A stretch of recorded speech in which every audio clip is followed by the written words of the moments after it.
న్యాయ వ్యవస్థ బాధ్యతాయుతంగా మరొక వైపున ఎలాంటి ఒత్తిళ్ళకి లొంగకుండా వ్యవహరించాల్సి ఉంటుంది. ఇది సహజ సిద్ధమైనటువంటి న్యాయ సూత్రం. అందుకనినే కొలీజియం వ్యవస్థకి సంబంధించి న్యాయమూర్తులే మరొక న్యాయమూర్తిని నియమించుకునేటువంటి హక్కులు అధికారాలు కొలీజియం వ్యవస్థ పేరుతో సుప్రీంకోర్టు తనకి తాను తీర్పించుకుంటే దానికి సంబంధించినటువంటి పరిణామ క్రమంలో వాస్తవానికి దాని మీద అది తిరస్కరిస్తూ జ్యుడిషియరీ బిల్లు తీసుకొచ్చింది కేంద్ర ప్రభుత్వం. దేశంలో ఉన్నటువంటి సగం శాసనసభలతో పాటుగా 2/3 మెజార్టీతో పార్లమెంటు రాజ్యాంగ సవరణ చేసింది. దాన్ని కూడా ఓ డివిజన్ బెంచ్ తోసిపుచ్చేసినా కూడా ఈ దేశ ప్రజలు దాన్ని తప్పుపట్టలేదు. ఎందుకంటే న్యాయ వ్యవస్థకి స్వతంత్రం ఉంటేనే బెటర్ అన్నటువంటిది. కానీ అందులో కొందరు చేసేటువంటి చర్యలు ఒక కొత్త అనుమానాల్ని కొత్త ఇష్యూస్ని క్రియేట్ చేస్తున్నాయి. అది తాజాగా జరిగినటువంటి సంఘటన. సోహ్రబుద్దీన్ అనేటువంటి ఉగ్రవాది ఎన్కౌంటర్. మోడీతో పాటుగా కొంతమంది నాయకుల్ని చంపడానికి రెడీ అయ్యి అంతకుముందే ఇద్దరి మీద ఆ విధమైనటువంటి ప్రయత్నం చేసినటువంటి వ్యక్తి హైదరాబాద్ నుండి తీసుకెళ్లి దారిలో కాల్చి చంపారన్నటువంటి అంశం ఈ మధ్యనే మనం చెప్పుకున్నాం. ఆ ఎన్కౌంటర్ కేసులో కీలకమైనటువంటి అధికారులను ఇరికించారు. అధికారులందరినీ కూడా వదిలిపెట్టేసినటువంటి పరిస్థితి, మొత్తం కోర్టు కొట్టేసింది. ఈ కేసులో భారతీయ జనతా పార్టీ ప్రస్తుత జాతీయ అధ్యక్షుడు అమిత్ షా అప్పట్లో హోంమంత్రిగా ఉన్నటువంటి సందర్భంలో, గుజరాత్ హోంమంత్రిగా ఉన్నటువంటి సందర్భంలో తనని కూడా అరెస్ట్ చేసి జైల్లో పెట్టారు. ఈ కేసులో శిక్ష వేసేసింది అక్కడ ఉన్నటువంటి హైకోర్టు. తర్వాత మళ్ళీ డివిజన్ బెంచ్ కొట్టేసినటువంటి పరిస్థితి. దాంట్లో ఆ తీర్పు ఎవరినైతే అమిత్ షాని పెట్టడానికి అనుకూలమైనటువంటి తీర్పు ఇచ్చినటువంటి జడ్జి అభయ్ తిప్పే, ఈయన తాజాగా కాంగ్రెస్ పార్టీలో చేరారు.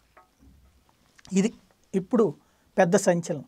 వ్యవస్థలలో జోక్యం, వ్యవస్థల్ని అస్తవ్యస్తం చేస్తున్నారని ఒక పక్కన చంద్రబాబు లాంటి వాళ్ళందరూ మాట్లాడుతూ ఉన్నటువంటి సందర్భంలో ఏం జరుగుతోంది? 2G కుంభకోణం. ఆ కుంభకోణంలో ఆరోపణలు స్వయంగా ఇందులో ప్రాథమిక ఆధారాలు ఉన్నాయి, విచారణ చేయమని ఆదేశించింది సుప్రీంకోర్టు. విచారించిన తర్వాత అందులో ఇంకా అవినీతి జరగలేదు కాబట్టి వదిలిపెట్టారు, ఓకే. కానీ అవినీతికి పాల్పడాలనుకోవడం కూడా క్రైమే కదా. అందులో ఉన్నటువంటి కీలకమైన నేతలు అప్పుడు అరెస్ట్ అయ్యారు, ఆ తర్వాత వదిలిపెట్టేశారు. మళ్ళీ వాళ్ళకి ఏం సంబంధం లేదనేది వదిలిపెట్టేశారు. ఇక్కడ ప్రధానమైనటువంటి అంశాలు ఇదే. అంటే న్యాయ వ్యవస్థ విశ్వసనీయతని ఇక్కడ మనం ప్రశ్నించడానికి హక్కు లేదు, అధికారం లేదు. అదే సందర్భంలో కొంతమంది వ్యక్తులు చేసేటువంటి చర్యలు, ఒక న్యాయమూర్తి ఏదైతే కీలకమైనటువంటి తీర్పులు ఇచ్చినటువంటి వ్యక్తి ఆ తర్వాత చేరడం, తీరా చూస్తే ఆ తీర్పు కొట్టివేయబడటం, ఇట్లాంటి చోట్ల వస్తున్నటువంటి సమస్య. ఇంత మాత్రాన న్యాయ వ్యవస్థ అంతా పాడైపోయింది అనడానికి లేదు. న్యాయ వ్యవస్థ విశ్వసనీయత వల్లనే ఇంకా ఈ దేశం కొంతమేర ప్రశాంతంగా బతుకుతోంది అనుకోవచ్చు. ఇట్లాంటి సందర్భాల్లో ఇలాంటి ఇష్యూ జరిగినప్పుడు ఓ పెద్ద ప్రశ్నార్థకం అవుతుంది.